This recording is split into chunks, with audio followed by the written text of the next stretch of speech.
Faxriddin aka, siz men Samarqandda necha yildan beri yashaymiz?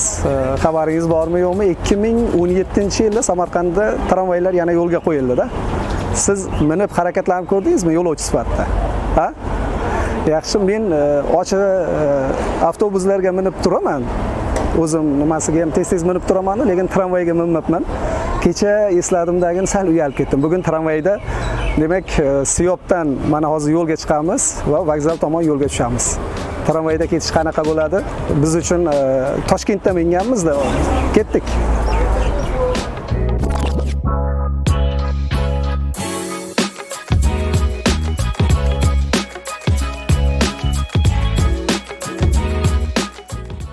Qayerdan kelib ishlayapsiz, Ravshan aka? Toshkentdan kelib ishlayman. 95-yildan ishlayman.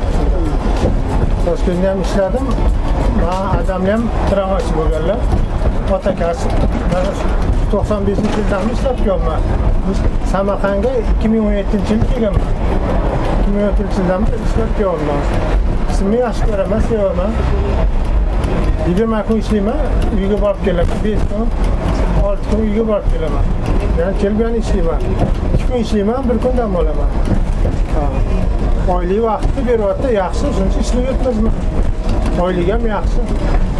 Umuman avval Toshkentda tramvay haydab yurgansiz-ku. Samarqandga kelib, aytaylik, mana 10 yillab yashab qolish haqida o'ylaganmisiz o'zingiz? O'ylamadim. Yopilib ketadi ham o'ylamadim. Bu katta joyda yopilib ketdi. Bu yoqqa yaxshi ochdimi, nima shaqt kelib ishlaymiz buni. Ravshan aka, o'zimiz ham shu Samarqand shahrida yengil mashinada harakatlanamiz-da. Majbur bo'lamiz. Masalan, hozir bu yerda 3 tramvay liniyasi bilan mana sizda yo'nalishingiz bilan 3 polosali yo'l ekan. Ha, bu Siyob yo'nalishida. Ba'zi holatlarda mana bu sariq liniyaga o'tib qolamiz. Mana shu yerda qaraylik-da. Mana sizning oldingizda to'xtab qolishyapti. Shunaqa vaziyatlarda bir noqulayliklar bo'ladimi o'zi? Qanday harakatlanish kerak yengil avtomobillar? Endi savro polosa chizib qo'yib bilan yuradimi aslida? Yo'l tor bo'lsa, mashina ko'p yuribdi bilan. Nima biz ham orqasidan yuramiz endi aslida. Mashina ko'p, dizayni ko'p. Vaqt belgilanganmi? Masalan, qancha vaqtda Siyobdan vokzalga yetib borishingiz kerak? 20 minutda yetib borsangiz kerak. Doim yetib bora olasizmi? Ha, pik paytlarda 25 minut bo'lib qoladi. Karta bo'yicha ham to'lanadi, naqd pul bo'yicha ham to'lanadi. To'lovi 3000 so'm. 3000 so'm naqdga. Naqd 3000 so'm. Endi karta hammasi har xil kartalar bordir. Humo 2000 dan uradi, 3 kartalar 1,5 mingdan. Boshda Samarqandda tramvay qilinish kerakmi? O'zi umuman tramvayga ehtiyoj bormi degan savollar bo'lganda, odamlar bilmaydi deganda-da. Qanaqa bo'lyapti? Bir xil odamlar xursand. Masalan, tramvay kelganga ham xursand. Eshiklar katta-katta, anaqamdan, kalyaskamdan chiqadi, bolalar chiqadi. Ham bir xil avtobuslar, kichkina avtobuslar bor, u past to'lib qoladi. Bu kattami, yo'llar chiqadi, turib ketadi. Ham biz kech-kech yuramiz. 10:30-11 gacha. Men avtobuslar vaqtli kirib ketadi. Bizga odam chiqadi. Tramvay to'g'risida biz olib boqamagan, ayting ko'plar xursand tramvay kelganiga. Burun ayol kishilar ham ishlayapti buni olishalik uchun. Ayol kishilar hamkasblar necha kishi ayollar? Bir 7 tami bor, 6 tami 7 ta borda ayol kishi. Mana o'sha liniyada ham bor? Bunda yo'q, bir yo'nalishda bor. Sartepa yo'nalishi. Sartepa vokzal yo'nalishida bor. Avtobusdan olsangiz ayollar ham haydayapti. Tezligingizda chegara bormi? Chegara bor. 40 chegara qo'ydi. Tez yurmaymiz, mashina ham ko'p yo'limizda. Bir kunda mana shu yo'nalishda necha marta qatnaysiz? O'rtacha 15 ta reys, 16 ta reys bo'ladi. 15 marta yoqqa, 15 marta bu yoqqa borib keladi. Ikkita farzandim bor, qizim o'g'lim bor. Qizimni uzatganman, ikkita navaram bor. O'g'lim hozir o'qiydi, institutda o'qiydi. Xohlasa uni ham uylantiramiz. 15 kun, 20 kun ishlab uyga borib kelaman. İşte yurtmiz. Adamlar ham 30 yil ishlab pensiya chiqardilar. Ham 30 yil bo'ldi, mana 95-yilda o'qiganman, ishga kirganman. Ravshan aka, endi siz ham xuddi otangizday shu sohadan pensiyaga chiqishmi niyat? Xudo xohlasa ham. Hozir pensiyaga chiqamiz deb mast ishlab yuribmiz-da.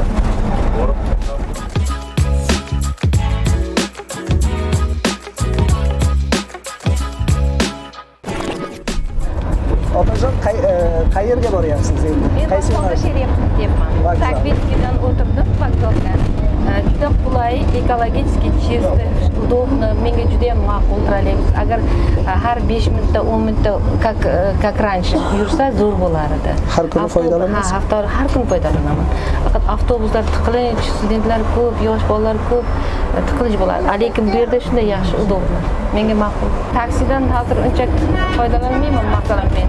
Menga mana shu qulay.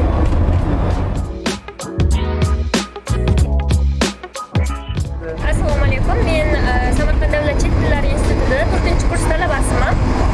Universitetim bu yerga yaqin va asosan tramvaydan foydalanamiz, chunki narxi ham, kelish vaqti ham juda ham tez.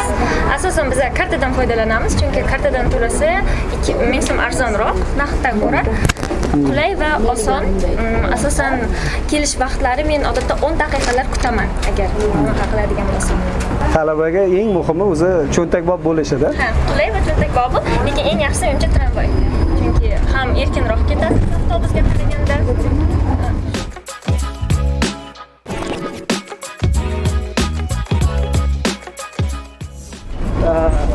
Hozir 20 daqiqada yuribmiz. Hozir Siyob bozordan demak, mana vokzalga 20 daqiqada yetib keldik.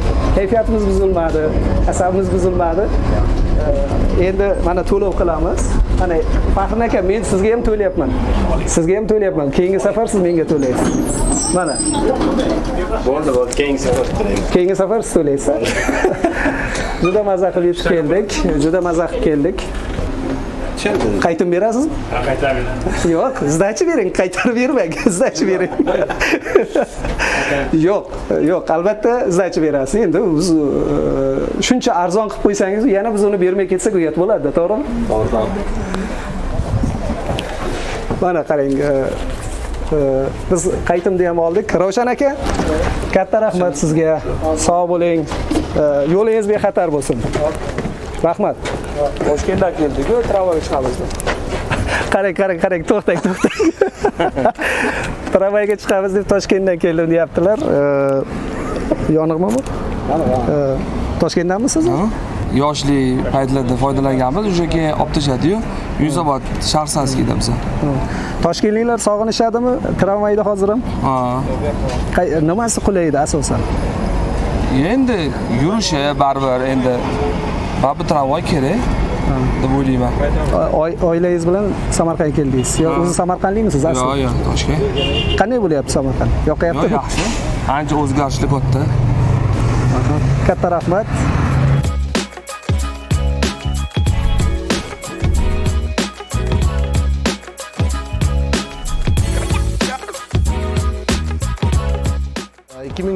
yildan Vario rusumli 20 dona vagon keltirilib, ikkita yo'nalishimizda aholiga xizmat qilmoqdamiz.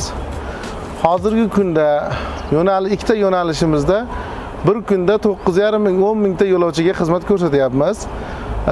Bizlarda hozir elektron to'lov naqd pulda ham bo'ladi. Mana 1-maydan boshlab hammasi elektron to'lovga o'tsa, bu 9,5 ming 10 ming emas.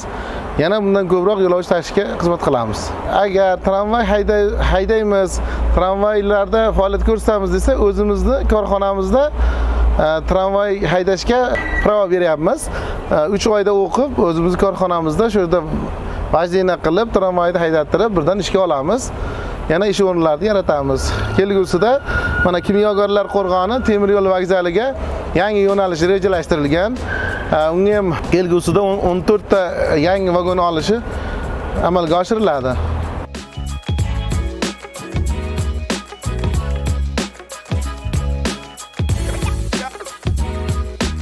Kundan kunga hamma yengil avtomobilga o'tib ketishi yoki umuman o'sha taksi yo'nalishlari ko'payib ketayotganligi sir emas. Bu tobora o'sha ko'chalarimizda tirband qilib, turli noqulayliklarni yuzaga keltirib chiqaryapti.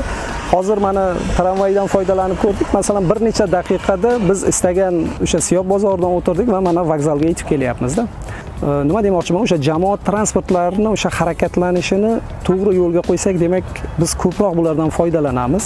Hamma ham komfortni xohlab yoki hamma ham o'sha shaxsiy mashinasiga qamalib olishni istamaydi. Mana shu jamoat transportlari yaxshi harakatlanadigan, o'sha to'g'ri harakatlanadigan bo'lsa, ko'proq bo'lsa, ularga qulaylik yaratiladigan bo'lsa, o'ylaymanki, xalqimiz ham ko'proq mana shu jamoat transportidan foydalangan bo'ladi. Hozir bizga ma'lumot berishdi, nafaqat O'zbekistonda, balki Markaziy Osiyoda faqat Samarqandda tramvay qoldi.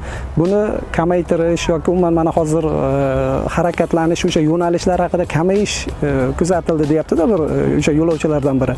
Buni kamaytirish emas, aksincha ko'proq o'sha jamoat transporti harakatini, tramvaylar harakatini ko'paytirish kerak degan fikrga keldik.